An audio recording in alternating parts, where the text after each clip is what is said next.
Você sabia que o Recife, em Pernambuco, foi uma das primeiras cidades do mundo a receber um dirigível Zeppelin? Sim, aqueles gigantes alemães que cruzavam os céus nos anos de 1930, que é uma aeronave, um dirigível mais leve que o ar, com capacidade de se mover por meio de motores e lemes, diferente dos balões mais simples, que apenas sobem e descem. Dirigíveis, eles utilizam gases leves como hélio ou hidrogênio para flutuar e hélices para se locomover. Recife foi a única cidade da América Latina com uma torre oficial para atracar esses dirigíveis. E o mais incrível, essa torre histórica ainda está de pé, quase esquecida, mas cheia de histórias para contar.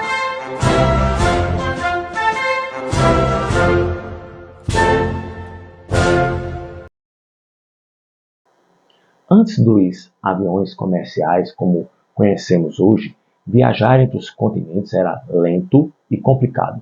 Foi aí que surgiram os Zeppelins, dirigíveis enormes produzidos na Alemanha, capazes de voar por dias transportando os passageiros com conforto, luxo e tecnologia. O mais famoso deles, o Graf Zeppelin, lançado em 1928. Com ele, era possível atravessar o Oceano Atlântico com muito mais rapidez do que por navio. Era o começo de uma revolução na aviação. Mas, por que o Recife, professor? A resposta é muito simples. Posição estratégica. Recife é um dos pontos mais orientais do Brasil, uma das capitais brasileiras mais próximas da Europa. Para os voos que saíam da Alemanha e vinham para a América do Sul, Recife era uma parada natural. Por isso, em 1930, foi construído no bairro do Jiquiá a primeira e única torre de atracação de zeppelins da América Latina. Com 16 metros de altura e estrutura de aço, ela era usada para ancorar o dirigível e permitir o embarque e desembarque de passageiros. O Jiquiá, que ainda era uma espécie de área rural do Recife, hoje é muito urbanizado, recebeu uma grande reforma para a nivelação de um terreno de 500 mil metros quadrados e melhoramentos das estradas de acesso ao local, o que ajudou a urbanizar toda a área.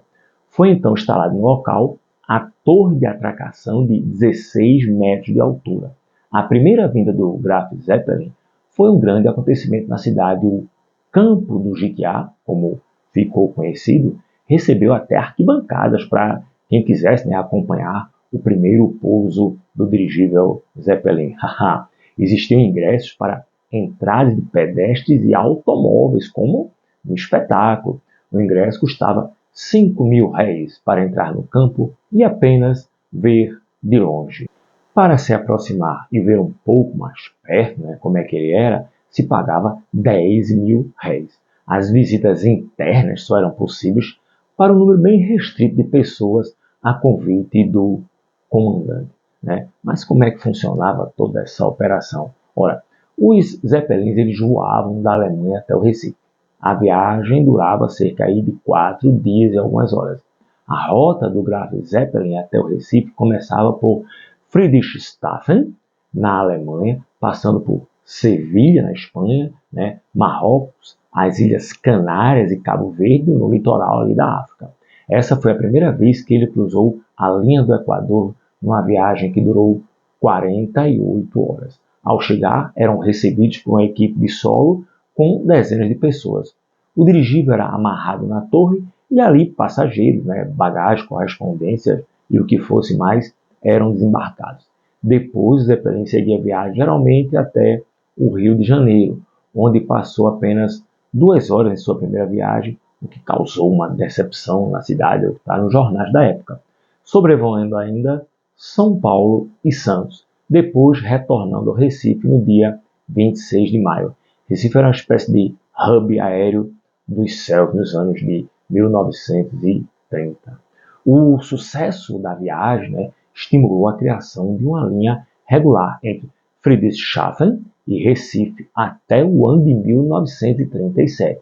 Foram feitas 63 viagens com atracação na Torre do Jiquiá. O próprio Ferdinand von Zeppelin, o idealizador do projeto, esteve pessoalmente na cidade do Recife para acompanhar os pousos.